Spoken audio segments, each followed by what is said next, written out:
ബൈബിളിലൂടെ ഒരു തീർത്ഥാടനം എന്ന വചന പഠന പദ്ധതിയിലേക്ക് മാന്യപ്രേക്ഷകർക്ക് സ്വാഗതം.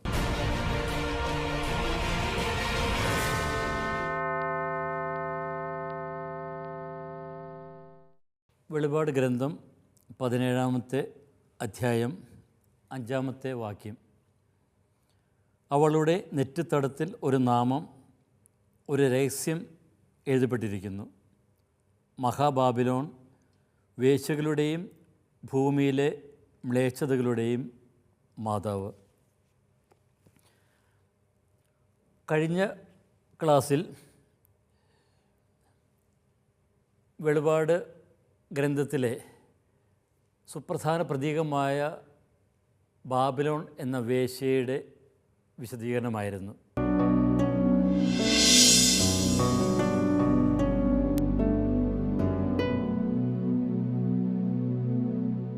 വെളിപാടിലെ ആ ചരിത്ര വിവരണത്തിൽ വളരെ സുപ്രധാനമായിട്ടുള്ള ഒരു ഘട്ടത്തിലാണ് നാം നിൽക്കുക.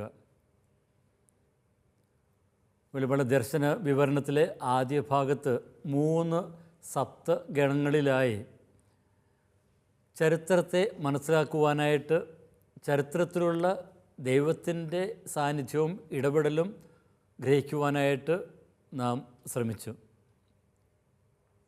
ഇതിൻ്റെ അവസാന ഘട്ടത്തിലെത്തിയിരിക്കുന്ന നമ്മൾ ചരിത്രത്തിൽ സന്നിഹിതമായിരിക്കുന്ന ആ തിന്മയുടെ ശക്തികളെ ദൈവം ഉന്മൂലനം ചെയ്യുന്നതാണ് അവസാന അധ്യായങ്ങളിൽ കാണുക. 17-ാമത്തെ അധ്യായത്തിൽ ബാബിലോൺ എന്ന പ്രതീകത്തിലൂടെ തിന്മയുടെ ആ വ്യവസ്ഥിതികൾക്കെതിരെയുള്ള ദൈവത്തിൻ്റെ ഇടപെടൽ അവതരിപ്പിക്കുന്നു. 17-ാം അധ്യായത്തിൽ ആദ്യ വാക്യങ്ങളിൽ ബാബിലോൺ എന്ന് പറയുന്ന ആ പ്രതീകത്തിൻ്റെ അർത്ഥമെന്തെന്ന് വ്യത്യസ്ത രൂപങ്ങളിലൂടെ ഗ്രന്ഥകാരൻ അവതരിപ്പിച്ചിരുന്നു. നാം അതിലൂടെയൊക്കെ കടന്നുപോയി. ഇപ്പോൾ വീണ്ടും ആ പ്രതീകത്തെ ഗ്രന്ഥകാരൻ കുറച്ചുകൂടി വിശദമാക്കുകയാണ്. ഇവിടെ പറയുന്നു, ആ നെറ്റിത്തടത്തിൽ ഒരു നാമമുണ്ട്, അത് ഒരു രഹസ്യമാണ്. അപ്പോൾ ആ നാമം എന്ന് പറയുമ്പോൾ നമ്മളത് പഴയ ആദ്യ ഭാഗത്ത് ദൈവജനത്തിന് നെറ്റിയിലുള്ള ദൈവത്തിൻ്റെ മുദ്രയുമായിട്ട് നമ്മൾ താരതമ്യം ചെയ്യണം എന്ന് നമ്മൾ കണ്ടിരുന്നു. അവിടെ ദൈവത്തിൻ്റെ സംരക്ഷണ മുദ്രയാണ് കാണുക. പക്ഷേ ഇവിടെ ആ നെറ്റിത്തടത്തിലുള്ള ആ നാമം അത് മൃഗത്തിൻ്റെ അടയാളവുമായിട്ടാണ് നമ്മൾ ബന്ധിപ്പിക്കേണ്ടത്. അതായത് ആ മൃഗത്തിൻ്റെ വ്യവസ്ഥിതിയുമായിട്ട് ഇഴുകിച്ചേർന്നിരിക്കുന്ന ആ വ്യക്തികൾ, സംവിധാനം എന്നൊക്കെ നമുക്ക് മനസ്സിലാക്കാം. ഇനി ഇവിടെ കൊടുത്തിരിക്കുന്ന നാമം, ആ രഹസ്യം എന്താണ്? നാമം അത് മഹാബാബിലോൺ എന്നാണ്. മഹാബാബിലോൺ, ബാബിലോൺ എന്ന ആ പ്രതീകം, മഹാ എന്ന് പറയുമ്പോൾ തന്നെ അത് വലുത്, വളരെ പ്രധാനപ്പെട്ടത് എന്നുള്ള ഒരു സൂചന നമുക്ക് തരുന്നുണ്ടല്ലോ. ഇപ്പോൾ ബാബിലോണിനെക്കുറിച്ച് നമ്മൾ കഴിഞ്ഞ ചില ക്ലാസ്സുകളിൽ നമ്മൾ കണ്ടിരുന്നു. യൂഫ്രട്ടീസ്, ടൈഗ്രീസ് നദീതടങ്ങളിൽ വ്യാപിച്ചിരുന്ന, അവിടെ വളർന്നു വന്ന ഒരു സംസ്കാരം, വളരെ ശക്തമായിട്ടുള്ള ഒരു സാമ്രാജ്യം. BC 6-7 നൂറ്റാണ്ടുകളിൽ ഇത് വളരെ ശക്തമായിരുന്നു. ദാനിയേൽ പ്രവാചകൻ്റെ പുസ്തകത്തിൽ 4-ാമത്തെ അധ്യായത്തിലെ 30-ാമത്തെ വാക്യം, എൻ്റെ രാജകീയ മഹത്വത്തിനു വേണ്ടി രാജമന്ദിരമായി എൻ്റെ മഹാപ്രഭാവത്താൽ ഞാൻ നിർമ്മിച്ചതല്ലേ മഹത്തായ ഈ ബാബിലോൺ. അപ്പോൾ ബാബിലോണിനെ വളരെ മഹത്തായിട്ടുള്ള ഒരു രാജ്യമായിട്ട് അവിടെ അവതരിപ്പിക്കുന്നുണ്ട്. ഇനി ഈ മഹാബാബിലോൺ എന്ന് പറയുന്ന ചരിത്രത്തിൽ വലിയൊരു സംസ്കാരമായിരുന്നു, വലിയ ശക്തിയായിരുന്നുവെങ്കിലും ഇസ്രായേലിനെ സംബന്ധിച്ചിടത്തോളം അത് മനുഷ്യൻ്റെ അഹന്തയുടെ ഒരു രൂപമായിരുന്നു. ദൈവത്തിൻ്റെ ആ സ്ഥാനം അവകാശപ്പെടാൻ ശ്രമിക്കുന്ന ഒരു രാജ്യം. ബാബേൽ ഗോപുരത്തിൻ്റെ ചിത്രം നമ്മുടെ മനസ്സിലൊക്കെ കാണുമല്ലോ. അപ്പോൾ ദൈവത്തിൻ്റെ ആ സിംഹാസനം തട്ടിമറിച്ചിട്ടിട്ട് തങ്ങളുടെ ആ സിംഹാസനം അത് ദൈവികമാണെന്ന് സ്ഥാപിക്കുവാനായിട്ട് ശ്രമിച്ചിരുന്നവർ എന്ന് വേണമെങ്കിൽ പറയാം. അപ്പോൾ ഈ ഒരു സാമ്രാജ്യം ആ ദൈവികത അവകാശപ്പെടുക മാത്രമല്ല, മറ്റ് രാജ്യങ്ങളെയൊക്കെ അടിച്ചമർത്തുന്ന ഒരു രാഷ്ട്രീയ ശക്തിയുമായിരുന്നു. ഇസ്രായേലിനെ സംബന്ധിച്ചിടത്തോളം അവരുടെയൊക്കെ ചരിത്രത്തിലെ ഏറ്റവും വേദനാജനകമായിട്ടുള്ള അനുഭവങ്ങൾ ഈ ബാബിലോണുമായിട്ടുള്ള ആ യുദ്ധം തന്നെയാണ്. അപ്പോൾ ഈ ബാബിലോണാണ് ഇസ്രായേലിനെ വിപ്രവാസത്തിലേക്ക് പറഞ്ഞു വിട്ടത്. അവരുടെ ഏറ്റവും ശക്തമായിട്ടുള്ള അധികാരത്തിൻ്റെ, മതാധികാരത്തിൻ്റെ ഒക്കെ പാരമ്പര്യത്തിൻ്റെ ഒക്കെ ചിത്രമായിരുന്ന ദേവാലയമൊക്കെ നശിപ്പിച്ചതും ഈ ഒരു സാമ്രാജ്യം തന്നെയാണ്. ഇപ്പോൾ വെളിപാട് കാലഘട്ടത്തിൽ ഇപ്പോൾ ഇതിന് സമാനമായിട്ടുള്ളത് റോമൻ സാമ്രാജ്യം തന്നെയാണ്. അപ്പോൾ ഇവിടെ ഈ മഹാബാബിലോൺ എന്ന പേര് കൊടുക്കുന്ന വഴിയായിട്ട് ഇതിൻ്റെ സമ്പത്തും അധികാരവും ഒക്കെ എല്ലാറ്റിനെയും അതിശയിക്കുന്നതാണ് എന്ന് ഇവിടെ സൂചിപ്പിക്കുന്നു. അപ്പോൾ ബാബിലോണിൻ്റെ ആ ഒരു രൂപഭാവങ്ങളുള്ള റോമൻ സാമ്രാജ്യത്തിലും ബാബിലോണിലുണ്ടായിരുന്ന തിന്മകളുടെ ഭാവങ്ങൾ കാണുവാനായിട്ടൊക്കെ സാധിക്കും. അപ്പോൾ സാമ്രാജ്യത്തിലുള്ള ആ വ്യാജ ആരാധനയുടെ ഉറവിടം യോഹന്നാൻ്റെ വെളിപാടിൻ്റെ ആ കാലഘട്ടത്തിൽ ആ വ്യാജ ആരാധനയുടെ ഉറവിടവും അതിൻ്റെ ഒരു ആദ്യ രൂപവുമൊക്കെ ആയിരുന്നു റോമ എന്ന് പറയുന്നത്. അപ്പോൾ അതുകൊണ്ട് തന്നെയാണ് വേശ്യകളുടെയും ഭൂമിയിലെ മ്ലേച്ഛതകളുടെയും ഒക്കെ മാതാവ് എന്ന് ഇത് വിശേഷിപ്പിക്കപ്പെടുന്നത്. അപ്പോൾ മ്ലേച്ഛതകളുടെ മാതാവ് എന്ന് പറയുമ്പോൾ അർത്ഥമാക്കുന്നത് മറ്റുള്ളവയെല്ലാം ഈ മ്ലേച്ഛതകളിലേക്ക് വലിച്ചിഴച്ച് കൊണ്ടുവന്നത് ഈ ഒരു സാമ്രാജ്യം തന്നെയാണ്. അപ്പോൾ അത് ചെയ്ത എപ്രകാരമാണ്? ഇതിൻ്റെ ആ ഒരു ആർഭാടത്തിൻ്റെ ആകർഷണീയതയാൽ മറ്റുള്ള രാജ്യങ്ങളെ സമൂഹങ്ങളൊക്കെ മോഹിപ്പിച്ച് ഇതിലേക്ക് കൊണ്ടുവന്നു എന്ന് നമ്മൾ കാണുന്നു. ഇനിയുടെ ബാബിലോണിനെയും ജെറുസലമിനെയും ഒന്ന് നമുക്ക് താരതമ്യം ചെയ്യുന്നത് നന്നായിരിക്കും. ഇപ്പോൾ ഇവിടെ വെളിപാട് ഗ്രന്ഥത്തിലുള്ള രണ്ട് പ്രതീകങ്ങൾ, വേശ്യയായ സ്ത്രീയും പിന്നെ സൂര്യനുടയാടയാക്കിയ സ്ത്രീ എന്നതുപോലെ തന്നെ ഇവിടെ ബാബിലോണും ജെറുസലമും എന്ന് പറയുന്ന പ്രതീകങ്ങളുണ്ട്. അപ്പോൾ ഇതിന് സമാനമായിട്ടുള്ളത് തന്നെയാണ്. അപ്പോൾ ബാബിലോൺ എന്ന് പറയുമ്പോൾ അത് സ്വേച്ഛാധിപത്യവും ഭൗതികത്വവും വ്യാജ ആരാധനയും ഒക്കെ അർത്ഥമാക്കുന്നു. തിന്മയുടെ ഒരു മൂർത്ത രൂപമാണ് ഈ ബാബിലോൺ എന്ന് പറയുന്നത്. ഇനി ജെറുസലം എന്ന് പറയുന്നതോ, അവിടെ രക്ഷയുണ്ട്, ദൈവത്തിൻ്റെ അനുഗ്രഹമുണ്ട്, അവിടെ യഥാർത്ഥ ആരാധനയുമുണ്ട്. ഇനി ഈ വേശ്യയുടെ അവതരണം തന്നെ വെളിപാടിൽ ജെറുസലേമിൻ്റെ അവതരണത്തിലും വ്യത്യസ്തമാണ്. വേശ്യയെ അവതരിപ്പിക്കുമ്പോൾ മുത്തുകളുടെ ആടയാഭരണങ്ങൾ അണിഞ്ഞ് ആളുകളെ വശീകരിക്കുന്നവളായിട്ട് അവളെ അവതരിപ്പിക്കുന്നു. അപ്പോൾ ആ ഒരു സമ്പത്തിൻ്റെ, ആർഭാടത്തിൻ്റെ, ധൂർത്തിൻ്റെ ഒക്കെ ഒരു രൂപമായിട്ടാണ് ബാബിലോണിനെ അവതരിപ്പിക്കുക. ഇനി ജെറുസലമിനെ അവതരിപ്പിക്കുമ്പോൾ നമ്മൾ കാണുന്നുണ്ട് അവളുമൊക്കെ ആടയാഭരണങ്ങളൊക്കെ അണിഞ്ഞാണ്. അവളും സ്വർണവും മുത്തുകളും കൊണ്ടൊക്കെ അലങ്കൃതയാണ്. പക്ഷേ അവൾ ക്രിസ്തുവിനുള്ള വധുവാണ്. അപ്പോൾ ക്രിസ്തുവിന് യോജിച്ച വിധത്തിൽ അവൾ അണിഞ്ഞൊരുങ്ങിയിരിക്കുന്നു. ഇനി വസ്ത്രത്തെക്കുറിച്ച് പിന്നീട് പറയുന്നുണ്ട്, അത് വിശുദ്ധരുടെ പ്രവൃത്തികളാണ് എന്ന് കാണുന്നുണ്ട്. നമ്മൾ അടുത്ത അധ്യായം വിശദീകരിക്കുമ്പോൾ നമ്മളതിലേക്കൊക്കെ കടന്നു വരാം. അതുപോലെ തന്നെ ഈ ബാബിലോണിൻ്റെ അല്ലെങ്കിൽ വേശ്യയുടെ വഴികൾ അവിശുദ്ധമാണെങ്കിൽ ജെറുസലമാകുന്ന ആ വധുവിൽ അശുദ്ധി ഒട്ടുമേ തന്നെയില്ല. അശുദ്ധി അവൾ തീണ്ടിയിട്ടേയില്ല. ഇനി ബാബിലോണിൻ്റെ നെറ്റിയിൽ എന്താ ഉള്ളത്?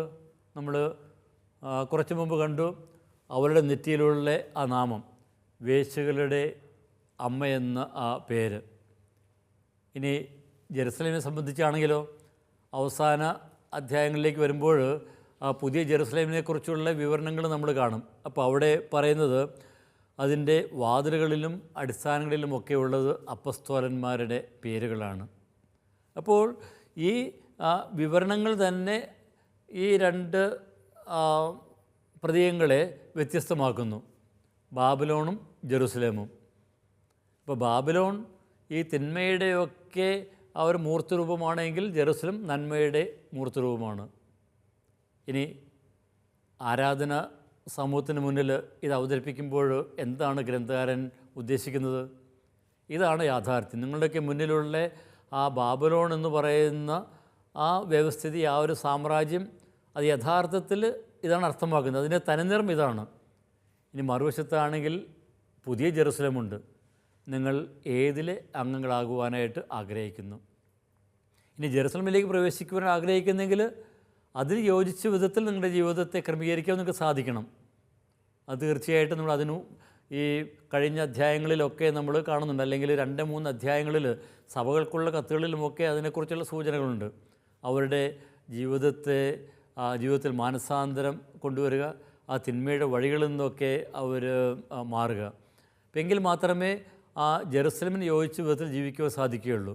അതല്ല, ഈ ആർഭാടത്തിന് പിന്നിലൂടെയാണ് നിങ്ങൾ യാത്ര ചെയ്യുന്നതെങ്കിൽ നിങ്ങളുടെ അന്ത്യം ഈ ബാബിലോണിൻ്റെ അന്ത്യം പോലെ ആയിരിക്കും എന്നുകൂടി ഇവിടെ ഉദ്ദേശിക്കുന്നു.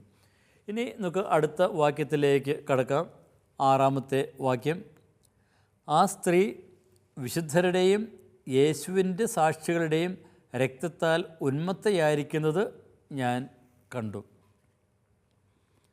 ഇവിടെ ആ സ്ത്രീയെ വീണ്ടും അവതരിപ്പിക്കുമ്പോൾ കുറച്ചുകൂടെ ഭീഭത്സമായിട്ടുള്ള ഒരു ചിത്രമാണ് നമ്മൾ കാണുക. അപ്പോൾ ഇവിടെ വിശുദ്ധരുടെയും യേശുവിൻ്റെ സാക്ഷികളുടെയും, അപ്പോൾ ഈ ഒരു പ്രയോഗം വിശുദ്ധരും യേശുവിൻ്റെ സാക്ഷികളും എന്ന് പറയുന്നത് 2 വ്യത്യസ്ത സമൂഹങ്ങളെയാണെന്ന് ചിലരൊക്കെ അഭിപ്രായപ്പെടാറുണ്ട്. പക്ഷേ കൂടുതൽ സാധ്യത ഇത് രണ്ടും ഒരു കൂട്ടരെ തന്നെ ഉദ്ദേശിക്കുന്നു എന്നതാണ്. അപ്പോൾ അതിന് കാരണമായിട്ട് അതിൻ്റെ ഉപോദ്ബലകമായിട്ട് അടിസ്ഥാനമായിട്ട് നമുക്ക് ഇതിൻ്റെ ഗ്രീക്കിലുള്ള ആ ഒരു വ്യാകരണ പ്രത്യേകത നമുക്ക് എടുക്കുവാനായിട്ട് സാധിക്കും. അപ്പോൾ ഇവിടെ ഈ വിശുദ്ധരും പിന്നെ അതുപോലെ തന്നെ യേശുവിൻ്റെ സാക്ഷികളും എന്ന് ബന്ധിപ്പിക്കുന്ന പദം കൈ എന്ന് പറയും, ആൻഡ്.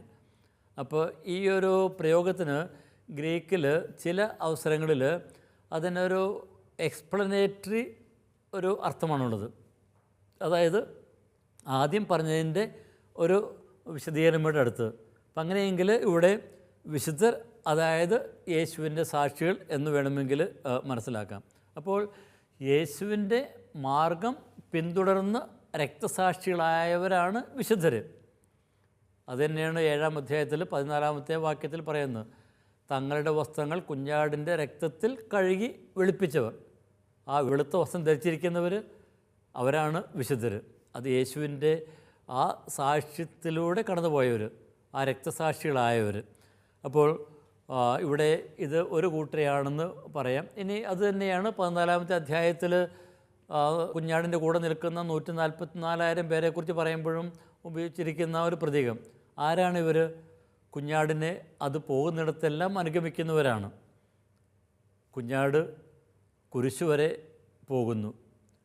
അപ്പോൾ ആ കുരിശോളം യേശുവിനെ അനുഗമിക്കുന്നവർ, യേശുവിൻ്റെ ആ പീഡാനുഭവത്തിലും മരണത്തിൽ പങ്കുചേരുന്നവർ, അവരാണ് യേശുവിൻ്റെ ഉത്ഥാനത്തിലും പങ്കുചേരുന്നവർ. ഇനി ഇവിടെ ഉപയോഗിച്ചിരിക്കുന്ന വേറൊരു പ്രയോഗമാണ് രക്തത്താൽ ഉന്മത്തയായി. ഇപ്പോൾ ഇവരുടെ രക്തത്താൽ ഉന്മത്തയായവളായിട്ട് ഇവിടെ അവതരിപ്പിക്കുന്നു. അപ്പോൾ രക്തം കുടിക്കുക എന്ന് പറയുന്നത് അത് തന്നെ വളരെ ഭീഭത്സമായിട്ടുള്ള ഒരു കാര്യമാണ്. ഇപ്പോൾ ഇവിടെ അവരുടെ രക്തത്താൽ ഉന്മത്തയായിരിക്കുന്നു എന്ന് പറയുമ്പോൾ ദൈവജനത്തെ പീഡിപ്പിച്ചവൾ എന്നാണ് നമ്മൾ മനസ്സിലാക്കേണ്ടത്. അപ്പം അന്ന് ഉണ്ടായിരുന്ന മതമർദ്ദനങ്ങളും ഒക്കെ ആയിരിക്കാം ഇതിൻ്റെ പശ്ചാത്തലം. അപ്പോൾ അന്നത്തെ സാമ്രാജ്യത്തിൽ ദൈവജനം, ക്രൈസ്തവ സമൂഹം അനുഭവിക്കേണ്ടി വന്ന പീഡനങ്ങളും ക്ലേശങ്ങളുമൊക്കെ ആയിരിക്കാം ഈ ഒരു വിവരണത്തിൻ്റെ പിന്നിലുള്ളത്. ഇനി പഴയ നിയമത്തിലേക്ക് കടന്നു ചെല്ലുമ്പോൾ രക്തം കുടിക്കുക എന്ന് പറയുമ്പോൾ അത് നിഷിദ്ധമാണ്. ലേവായർക്ക് എഴുതിയ പുസ്തകത്തിലെ 3-ാം അധ്യായം 17-ാമത്തെ വാക്യത്തിൽ 3:17 പ്രകാരം പറയുന്നു, രക്തവും മേധസ്സും ഭക്ഷിച്ചുകൂടാ എന്നത് നിങ്ങൾ വസിക്കുന്നിടത്തെല്ലാം തലമുറ തോറും എന്നേക്കുമുള്ള ഒരു നിയമമായിരിക്കും. അപ്പോൾ രക്തം കുടിക്കാൻ പാടില്ല എന്ന ഒരു നിയമമുണ്ട്. കാരണം രക്തത്തിലാണ് ജീവൻ എന്ന് അവർ വിശ്വസിച്ചിരുന്നു. അപ്പോൾ അതുകൊണ്ടാണ് ഒരിക്കലും രക്തം കുടിക്കാൻ പാടില്ല എന്നൊരു പറയുന്നത്. അപ്പോൾ രക്തത്തിലാണ് ജീവൻ, ഇനി ജീവൻ്റെ നാഥൻ ദൈവമാണ്. അപ്പോൾ ദൈവത്തിന് അവകാശപ്പെട്ടത് നമുക്ക് എടുക്കാനായിട്ട് പറ്റുകയില്ല. അതുകൊണ്ട് തന്നെ ഈ രക്തത്താൽ ഉന്മത്തിയായിരിക്കും എന്ന് പറയുമ്പോൾ നിഷിദ്ധമായത് ചെയ്യുന്നവൾ എന്നുകൂടി അർത്ഥമുണ്ട്. അപ്പോൾ അതും തിന്മയുടെ ആ ഒരു ആഴം തന്നെയാണ് ഇവിടെ അർത്ഥമാക്കുക. ഇപ്പോൾ രക്തം കുടിക്കുക എന്ന് പറയുന്നത് അത് പഴയ നിയമത്തിൽ അതുപോലെ തന്നെ സംഹാരത്തിൻ്റെ ചിത്രം കൂടിയാണ്. ജെറമിയ പ്രവാചകൻ്റെ പുസ്തകം 46 അധ്യായം നമുക്ക് എടുക്കാം. ജെറമിയ 46 10 സൈന്യങ്ങളുടെ ദൈവമായ കർത്താവിൻ്റെ ദിനമാണിത്, പ്രതികാരത്തിൻ്റെ ദിനം, ശത്രുക്കളോട് പകവീട്ടുന്ന ദിനം. അവരെ സംഹരിച്ച് വാളിന് മതിവരും, അവരുടെ രക്തം തൃപ്തിയാവോളം കുടിക്കും. ഇവിടെ ശത്രുക്കളുടെ ആ രക്തം കുടിക്കും എന്ന് പറയുമ്പോൾ അർത്ഥമാക്കുന്നത് അവരോട് പ്രതികാരം ചെയ്യും എന്ന് തന്നെയാണ്. അപ്പോൾ ഇവിടെ പിന്നീട് നമ്മൾ 18 അധ്യായം, വെളിപാട് 18 അധ്യായത്തിൽ രക്തത്താൽ കളങ്കതിയായി എന്ന് പറയുമ്പോൾ അവിടെ മതപീഡനത്തിൻ്റെ ഒരു ചിത്രമാണ് വരച്ചു കാട്ടുന്നത്.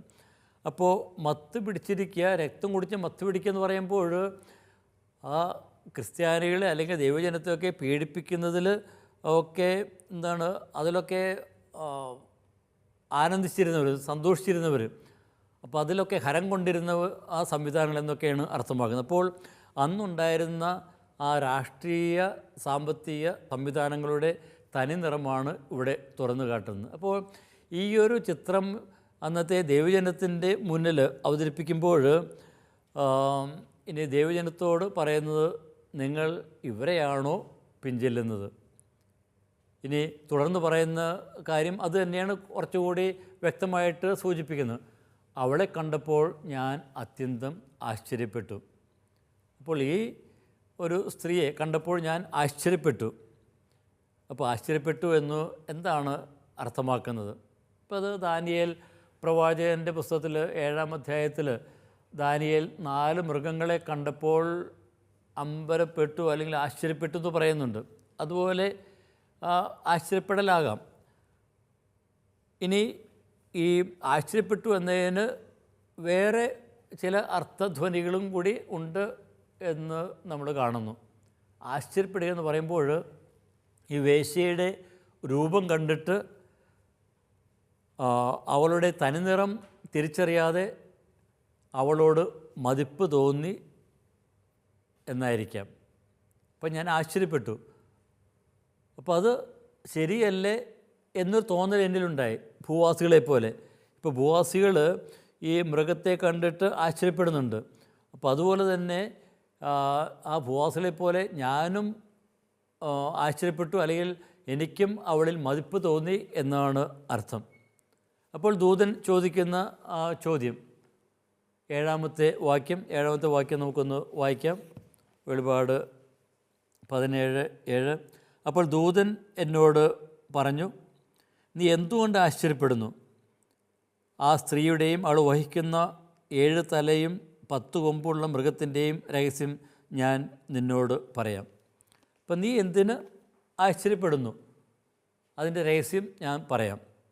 ഇപ്പം എന്താണ് ഇവിടെ അർത്ഥമാക്കുന്നത്? അപ്പോൾ ഞാൻ ആശ്ചര്യപ്പെട്ടു എന്ന് പറയുമ്പോൾ ദൂതൻ എന്നോട് പറയുന്നു, നീ എന്തിന് ആശ്ചര്യപ്പെടുന്നു? അപ്പോൾ എന്നെ തിരുത്തിയാണ് ചെയ്യുന്നത്. അപ്പോൾ വഴിതെറ്റിയ ആ ആശ്ചര്യഭാവത്തെ തിരുത്തുമ്പോൾ യഥാർത്ഥത്തിൽ ഗ്രന്ഥകാരൻ എന്താ ചെയ്യുന്നത്?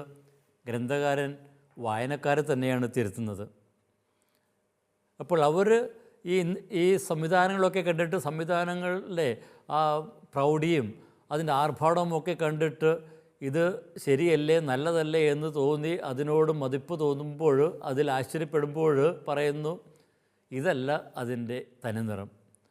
അപ്പോൾ ദൂതൻ ഈ ദർശനത്തിൻ്റെ അർത്ഥം ഇവിടെ വ്യക്തമാക്കി കൊടുക്കുകയും ചെയ്യുന്നു. ഇപ്പോൾ യോഹന്നാന് വ്യക്തമാക്കി കൊടുക്കും. അപ്പോൾ ഇവിടെ യോഹന്നാന് ശരിക്കും പറഞ്ഞു കഴിഞ്ഞാൽ ഈ ഒരു വിശദീകരണത്തിന് ആവശ്യമില്ല. കാരണം ഈ ഗ്രന്ഥകാരൻ ഇവിടെ തെറ്റായിട്ട് മനസ്സിലാക്കിയെന്ന് നമ്മൾ കരുതേണ്ട കാര്യമൊന്നുമില്ല. അത് വായനക്കാർ ഉദ്ദേശിച്ച് അദ്ദേഹം ഉപയോഗിച്ചിരിക്കുന്ന ഒരു ശൈലി മാത്രമാണ്. നമ്മളത് മുമ്പും അതുപോലെയുള്ള ശൈലിപ്രയോഗങ്ങൾ കാണുന്നുണ്ട്. ഇവിടെ ദൂതൻ 1-ാമത്തെ അധ്യായത്തിൽ സഭകളെക്കുറിച്ച് പറയുമ്പോൾ എന്താണ് ആ പ്രതീകത്തിൻ്റെ അർത്ഥം എന്തെന്ന് വിശദീകരിക്കുന്നുണ്ട്. അതുപോലെ തന്നെ മുദ്രകൾ ആര് തുറക്കും എന്ന് പറഞ്ഞ് വ്യസനിച്ചിരിക്കുമ്പോൾ, കരയുമ്പോൾ വിശദീകരണം കൊടുക്കുന്നുണ്ട്. ഇതാ ഇത് ഒരു കൊല്ലപ്പെട്ടു നിൽക്കുന്ന കുഞ്ഞാട് തുറക്കും എന്ന് പറഞ്ഞ് വെളിപ്പെടുത്തി കൊടുക്കുന്നുണ്ട്. അതുപോലെ തന്നെ 7-ാമത്തെ അധ്യായത്തിൽ ഈ 144,000 പേര് ആരാണ് എന്നുള്ള ചോദ്യത്തിനും അവിടെയും ഉത്തരം കൊടുക്കുന്നുണ്ട്. ഇവരാണ് വലിയ ഞെരുക്കത്തിലൂടെ കടന്നുപോയവർ, ഇവരാണ് കുഞ്ഞാടിൻ്റെ രക്തത്തിൽ തങ്ങളുടെ വസ്ത്രങ്ങൾ കഴുകി വെളുപ്പിച്ചവർ എന്നൊക്കെ പറഞ്ഞൊരു വിശദീകരണം കൊടുക്കുന്നുണ്ട്. അത് ഗ്രന്ഥകാരന് വേണ്ടിയിട്ടുള്ളതല്ല, അത് വായനക്കാർക്ക് വേണ്ടിയിട്ടുള്ളതാണ്. അപ്പോൾ വായനക്കാരെ ലക്ഷ്യം വെച്ചിട്ടാണ് ഈ ഒരു രചന എന്നതിൻ്റെ ഒരു തെളിവാണിത്. അപ്പോൾ വെളിപാട് ഗ്രന്ഥം യഥാർത്ഥത്തിൽ ആരാധന സമൂഹത്തിന് വേണ്ടിയിട്ടുള്ളതാണ്. അപ്പോൾ ഈ ബാബിലോണിനെക്കുറിച്ച്, ബാബിലോണിൻ്റെ ആ വശ്യതയെക്കുറിച്ചുമൊക്കെ ഇവിടെ അവതരിപ്പിക്കുമ്പോൾ അതിൻ്റെ പശ്ചാത്തലമായിട്ട് ഇവിടെ ആരാധന സമൂഹത്തെയാണ് ലക്ഷ്യം വയ്ക്കുന്നത്. നിങ്ങൾ ഈ ബാബിലോൺ എന്ന് പറയുന്ന ആ സംവിധാനത്തിൻ്റെ ഇന്നുള്ള രാഷ്ട്രീയ സാമ്പത്തിക സംവിധാനങ്ങളുടെ പിന്നാലെ പോകരുത്. അതിൽ ആകർഷിക്കപ്പെട്ട് അതിൻ്റെ മൂല്യ വ്യവസ്ഥകളെ നിങ്ങൾ സ്വീകരിക്കരുത് എന്നാണ് ഇവിടെ ഉദ്ദേശിക്കുന്നത്, അർത്ഥമാക്കുന്നത്. ഇനി ഈ മൃഗത്തെക്കുറിച്ചുള്ള കൂടുതൽ വിശദീകരണങ്ങൾ അടുത്ത വാക്യത്തിൽ നമ്മൾ കാണുന്നു. 8-ാമത്തെ വാക്യം, നീ കണ്ട ആ മൃഗം ഉണ്ടായിരുന്നു, എന്നാൽ ഇപ്പോൾ അതില്ല. പാതാളത്തിൽ നിന്ന് അത് കയറി വരാനിരിക്കുന്നു, പക്ഷേ നാശത്തിലേക്ക് പോകുന്നു. ലോകസ്ഥാപനം മുതൽ ജീവൻ്റെ പുസ്തകത്തിൽ പേരെഴുതപ്പെട്ടിട്ടില്ലാത്ത ഭൂവാസികൾ ഉണ്ടായിരുന്നതും ഇപ്പോൾ ഇല്ലാത്തതും വരാനിരിക്കുന്നതുമായ ആ മൃഗത്തെ നോക്കി ആശ്ചര്യപ്പെടും. അപ്പോൾ ഈ മൃഗത്തെക്കുറിച്ചുള്ള വിശദീകരണങ്ങളാണ് പിന്നീട് പറയുന്നത്. ഇപ്പോൾ നീ കണ്ട ആ മൃഗം ഉണ്ടായിരുന്നു, ഇപ്പോഴില്ല, വരാനിരിക്കുന്നു. അപ്പോൾ ഈ ഒരു 3 കാലത്തെക്കുറിച്ചുള്ള ആ സൂചനകൾ, കാരണം 1-ാമത്തെ അധ്യായത്തിൽ ദൈവത്തെക്കുറിച്ച് പറഞ്ഞ ആ ഒരു സൂചനയാണ് ആയിരുന്നവനും ആയിരിക്കുന്നവനും വരാനിരിക്കുന്നവനും. അപ്പോൾ അതിന് സമാനമായിട്ടുള്ള ഒരു പ്രയോഗം തന്നെയാണ് ഇവിടെ. അപ്പോൾ ദൈവവിശേഷണത്തിന് സമാനമാണ്, പക്ഷേ അതിന് വിപരീതമാണ് എന്ന് നമുക്ക് കാണാം. അപ്പോൾ ഉണ്ടായിരുന്നു, ഇപ്പോഴില്ലാത്തതും വരാനിരിക്കുന്നതും. അതായത് ഉണ്ടായിരുന്നത് ഇപ്പോഴില്ല, അതായത് ഇപ്പോൾ ഉണ്മയായിട്ടില്ല. ഇപ്പോഴില്ല എന്ന് പറയുമ്പോൾ അത് യാഥാർത്ഥ്യമല്ല എന്ന് അർത്ഥം. ഇനി വരാനിരിക്കുന്നു. അപ്പോൾ ഈ ഉണ്മയ്ക്കും ഉണ്മയില്ലായ്മയ്ക്കും ഇടയിൽ തെന്നു മാറുന്ന ഒരു യാഥാർത്ഥ്യമായിട്ടാണ് ഇവിടെ ഈ തിന്മയെ അവതരിപ്പിക്കുന്നത്. അപ്പോൾ അത് ദൈവത്തോട് അതിനെ താരതമ്യപ്പെടുത്തുവാനായിട്ട് സാധിക്കുകയില്ല. എന്നും നിലനിൽക്കുന്നവൻ ദൈവം മാത്രമാണ്, ആയിരുന്നവനും ആയിരിക്കുന്നവനും വരാനിരിക്കുന്നവനും. ഇന്ന് മൃഗത്തെക്കുറിച്ച് പറയുമ്പോൾ ഇപ്പോൾ ഇല്ലാത്തവനും. അപ്പോൾ അത് ആദ്യത്തെ ദൈവിക വിശേഷണത്തിന് നേർ വിപരീതമായിട്ട് ഉള്ള ഒരു വിശേഷണമാണ്. ഇനി ഇവിടെ ഉണ്ടായിരുന്നതും ഇപ്പോഴില്ലാത്തതും വരാനിരിക്കുന്നതുമായെന്ന് പറയുമ്പോൾ ഒരു കാര്യം നമ്മൾ വ്യക്തമായിട്ട് തിരിച്ചറിയണം. ഇവിടെ ഇപ്പോഴില്ല എന്ന് പറയുമ്പോൾ ഈ തിന്മയുടെ ശക്തി ഇപ്പോഴില്ല എന്നല്ല അർത്ഥമാക്കുന്നത്. അപ്പോൾ ഈ മൃഗത്തെക്കുറിച്ചാണല്ലോ പറയുന്നത്. അപ്പോൾ അതുണ്ടായിരുന്നു, ഇപ്പോഴില്ല, വരാനിരിക്കുന്നു. അപ്പോൾ തിന്മയുടെ ശക്തി ഇപ്പോഴില്ല എന്നുള്ള അർത്ഥത്തിലല്ല ഇവിടെ ഉപയോഗിച്ചത്. അപ്പോൾ അതിൻ്റെ ആ സത്ത എന്താണ് എന്നതിനെക്കുറിച്ചുള്ള ഒരു വിശദീകരണമായിട്ടാണ് ഇതിനെ എടുക്കേണ്ടത്. തിന്മയുടെ ആ ഒരു അനുഭവം അത് എന്നും നമ്മുടെ കൂടെയുണ്ട്. ഇനി ഈ തിന്മയെക്കുറിച്ച് ഇവിടെ വീണ്ടും പറയുന്നു, അത് പാതാളത്തിൽ നിന്ന് കയറി വരാനിരിക്കുന്നു. ദൈവം വസിക്കുന്ന എവിടെയാണ്? സ്വർഗത്തിൽ വസിക്കുന്നവൻ. ഇനി മൃഗമാണെങ്കിൽ അത് പാതാളത്തിൽ നിന്ന് കയറി വരുന്നതാണ്. അപ്പോൾ ദൈവത്തിൻ്റെ ഒരു നേർ വിപരീത ചിത്രമാണ് ഈ മൃഗത്തിൽ നമ്മൾ കാണുക. അത് ഇവിടെ സൃഷ്ടാവായ ദൈവത്തെക്കുറിച്ച് നമ്മൾ കാണുന്ന 4-ാമത്തെ അധ്യായത്തിൽ ആ സൃഷ്ടാവായ ദൈവത്തെയാണ് അവതരിപ്പിച്ചിരിക്കുന്നത്. ഇനി വെളിപാട് ഗ്രന്ഥത്തിൻ്റെ അവസാന അധ്യായങ്ങളിലേക്ക് വരുമ്പോഴും ദൈവം എല്ലാം പുനർസൃഷ്ടിക്കുന്ന നമ്മൾ കാണുന്നുണ്ട്. ജെറുസലേമിനെ അല്ലെങ്കിൽ ഇപ്പോഴുള്ള വ്യവസ്ഥിതിയെ അത് പുതിയ ജെറുസലമാക്കി മാറ്റുന്നു. അതാണ് ദൈവരാജ്യം. അപ്പോൾ സൃഷ്ടിക്കുന്നവനാണ്, പുനഃസൃഷ്ടിക്കുന്നവനാണ് ദൈവം. എന്നാൽ മൃഗമാകട്ടെ ഭൂമിയെ നശിപ്പിക്കുന്നവനാണ്, വിശ്വാസികളെ വധിക്കുന്നവനാണ്. അപ്പോൾ മൃഗം പുനരുദ്ധരിക്കുന്നവനല്ല, സൃഷ്ടിക്കുന്നവനല്ല, ജീവൻ കൊടുക്കുന്നവനല്ല, അത് ഇല്ലായ്മ ചെയ്യുന്നവനാണ് എന്ന് അവതരിപ്പിക്കുന്നു. ഇനി ക്രിസ്തു രക്ഷയിലേക്ക് നയിക്കുമ്പോൾ മൃഗം അത് നാശത്തിലേക്ക് ആണ് നയിക്കുന്നത്. മൃഗം അടിച്ചമർത്തുന്നു, പീഡിപ്പിക്കുന്നു. അപ്പോൾ ഈ മൃഗത്തെയും ആ ദൈവത്തെയും വ്യത്യസ്ത ചിത്രങ്ങളിലൂടെയാണ് ഇവിടെ അവതരിപ്പിക്കുക. പക്ഷേ ഈ മൃഗത്തിൻ്റെ ആ ഒരു ചിത്രത്തെക്കുറിച്ചുള്ള തെറ്റായിട്ടുള്ള ധാരണ ജനങ്ങളുടെ ഇടയിലൊക്കെ ഉണ്ട്.